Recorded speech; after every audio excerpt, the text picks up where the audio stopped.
যে চালের ধানের কোনো জাতের অস্তিত্ব নেই সেই চালেই বাজার সয়লাব। নাম তার মিনিকেট।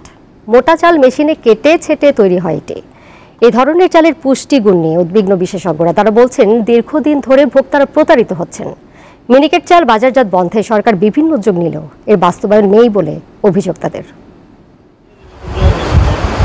মসৃণ চকচকে ও সাদা বর্ণের মিনিকেট চাল বাজারে প্রায় একচেটিয়া রাজত্ব এ চালের, যদিও মিনিকেট নামে আদতে কোনো ধানের অস্তিত্ব নেই। মিনিকেটের মূল উৎস ভারতে 2 দশক আগে নতুন উদ্ভাবিত কোনো ধানের বীজ যে প্যাকেটে দেয়া হয় সেই প্যাকেটের গায়ে লেখা ছিল মিনিকিট। পরবর্তীতে কৃষকদের মুখে মুখে এর নাম হয় মিনিকেট। 80-র দশকের মাঝামাঝিতে প্রথমে যশোরে এবং কুষ্টিয়া থেকে ঢাকার বাজারে মিনিকেট চালের বাণিজ্যিক প্রচলন ঘটে। মিনিকেট নামে কোনো ভ্যারাইটি ইন্ডিয়াতেও আমরা শুনিনি আছে, বাংলাদেশে তো নাই, বাংলাদেশে তো আমরা রিলিজ করিনি, সুতরাং সেটা থাকবে কিভাবে? সুতরাং এটা একটা ব্র্যান্ড নেম, এই ব্র্যান্ড নেম হিসাবে এখানে বিক্রি হচ্ছে, মানুষ খাচ্ছে। আমি বলবো তারা প্রতারিত হচ্ছে।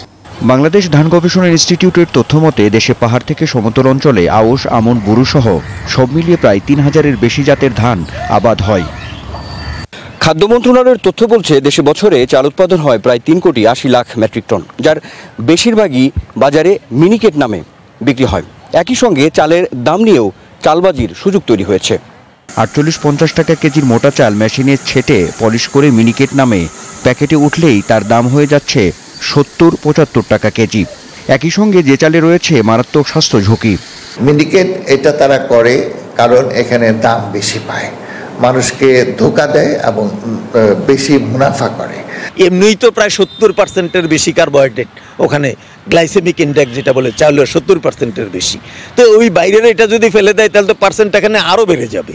তাহলে ডায়াবেটিক পেশেন্ট যারা তারা তো আরও বেশি অসুখে ওখানে ভুগবে যদি এটা খায়। মিনিকেট সব কিছুকে বাদ দিয়ে করছে যে আপনাকে এমন একটা মিলের ছাটা চাল দিচ্ছে যেটা আপনি আসলে কোনো খাদ্য খাচ্ছেন, ওটা একটা বিষ খাচ্ছেন। সরকারি ঘোষণা আসলেও চালের বস্তার গায়ে ধানের জাত ও মূল্য নির্ধারণ এখনও পুরোপুরি নিশ্চিত হয়নি।